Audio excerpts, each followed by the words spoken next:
Men get Botox, they just lie about it. You've heard that line. Everyone has heard that line.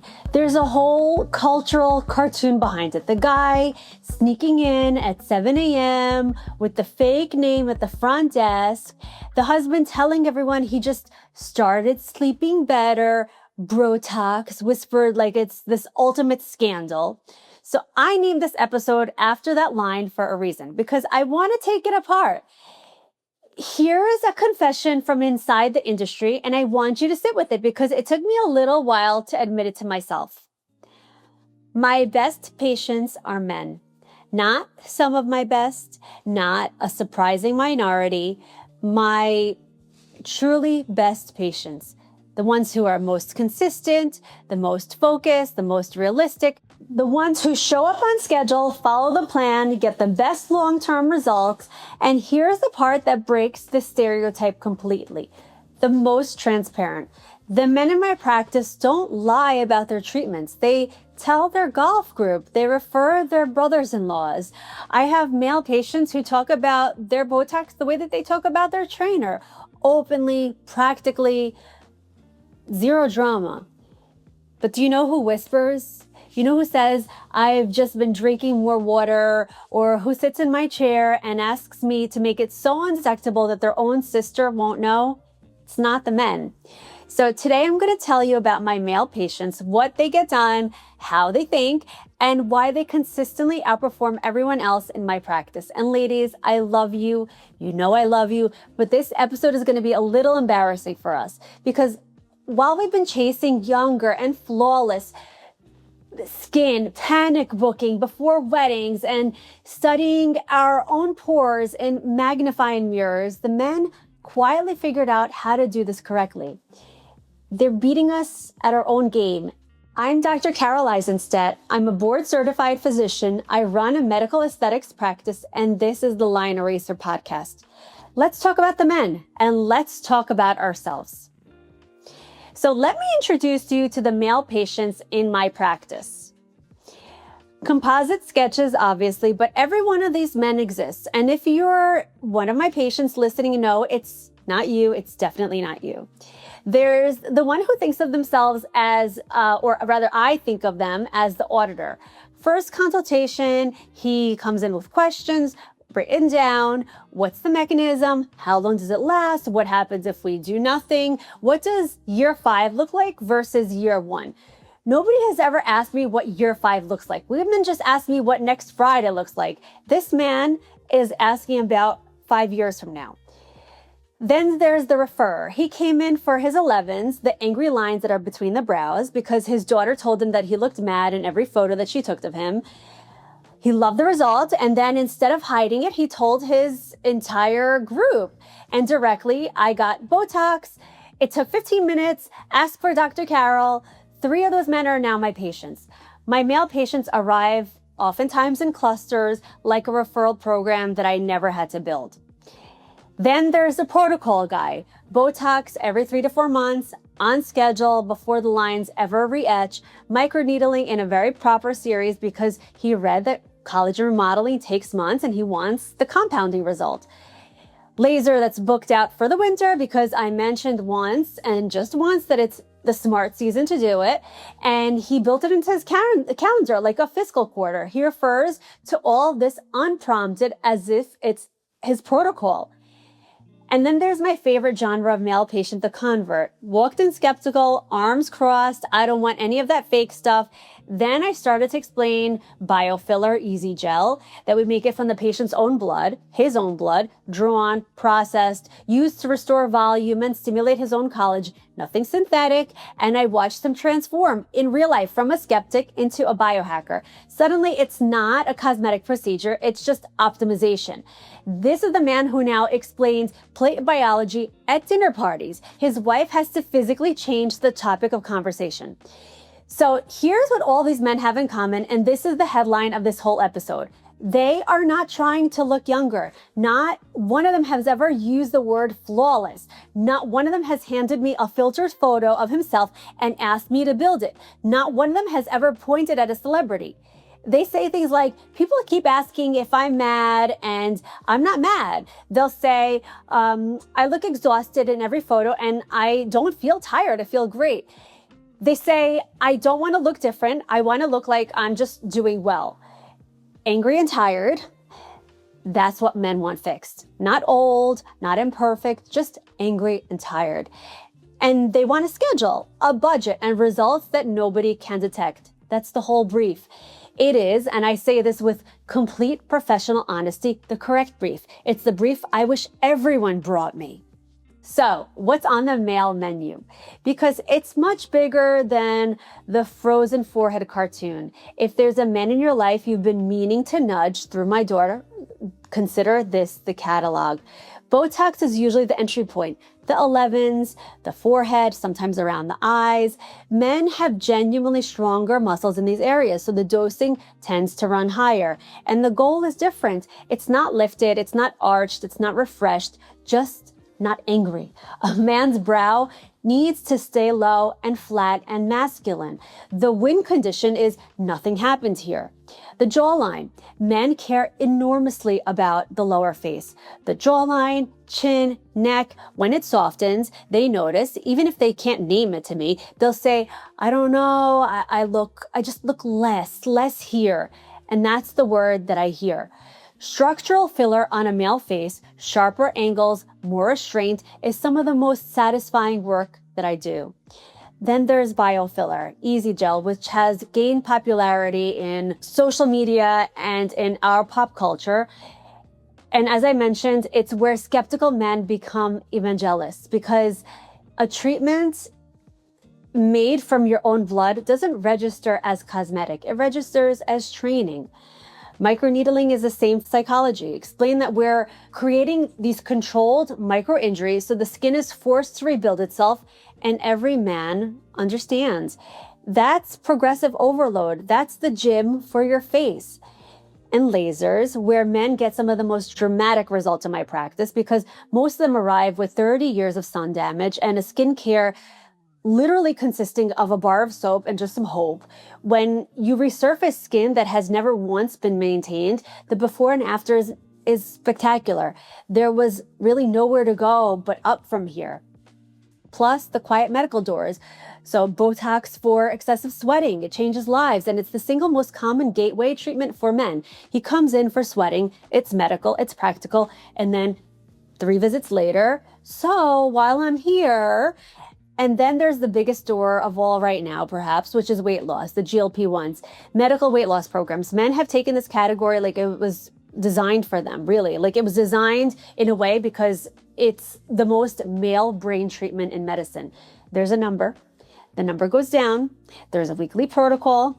There are metrics. It's basically a dashboard, and men love a dashboard.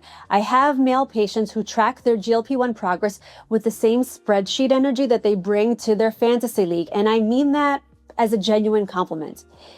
And here's why it belongs in this episode, though. The men don't treat weight loss as something that's separate from the rest. They treat it as phase 1 of the protocol, because significant weight loss changes the face. We did a whole episode on this. GLP-1 face, episode 9, go listen. And my male patients handle that reality better than almost anyone. He loses 40 pounds, notices that his face looks deflated, and instead of panicking, he asks the question, so what's the plan for this? And where we go is we restore the structure, the jawline, the temples, Easy Gel, biofiller, where it makes sense. The weight loss and the face are one project to him, one system managed together, which is exactly how it should be. So notice what's not on the list. Nobody's chasing volume just for its own sake. Nobody's trying to look 25. Nobody wants what I'd call trend treatments. Men buy function, less angry, less tired, stronger jaw, better skin, healthier weight on a schedule. So now let's take a deep breath, because it's time for the segment where I might get into trouble. Ladies, we need to talk. And I'm including myself in this because I own a ring light and I have opinions about my own left side. So this is coming from inside the house. The men are doing this better than we are. And the reason is uncomfortable.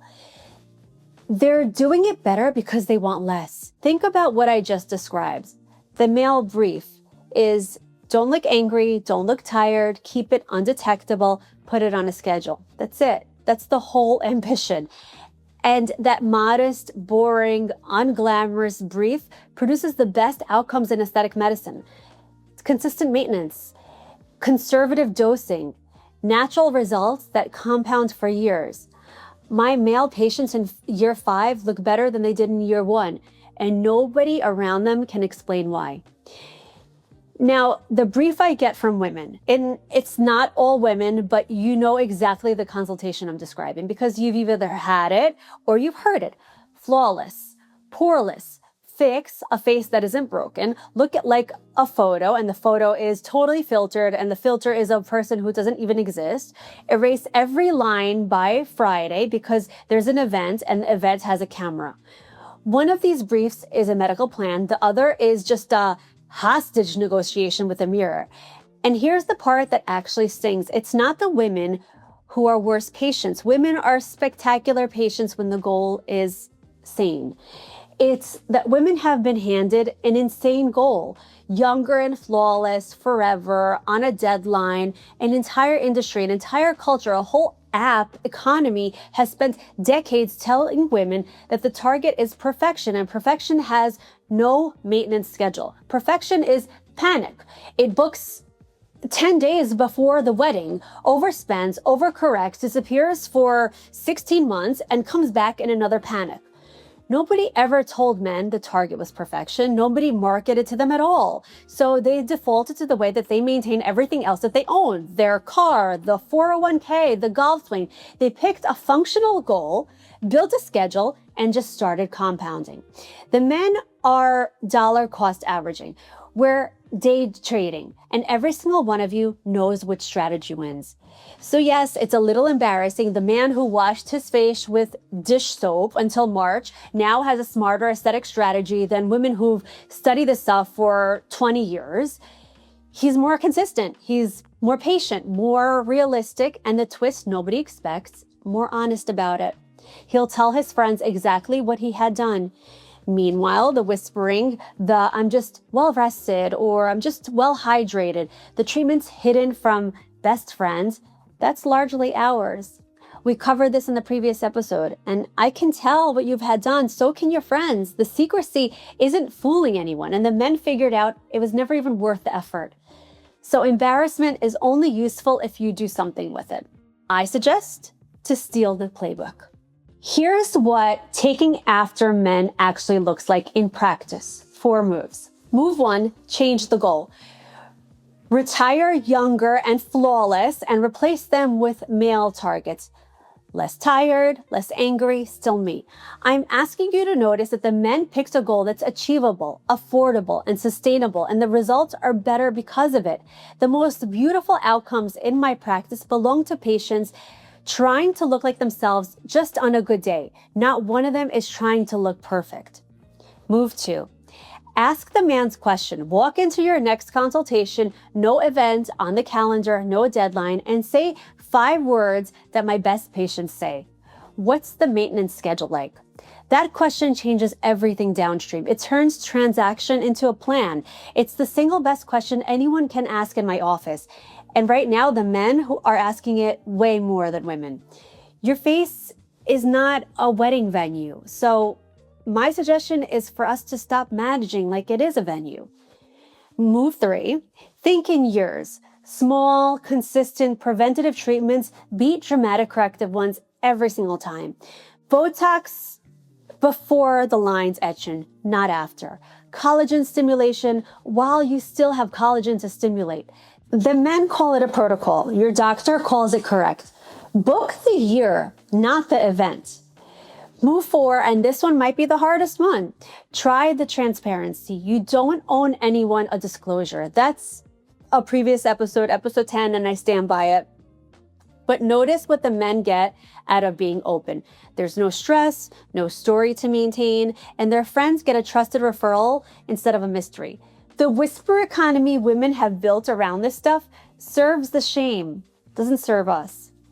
And yes, the bonus move. If there's a man in your house with 2 deep lines between his eyebrows who's been sleeping very badly in every single photo since 2012, you now have the full catalog from this episode.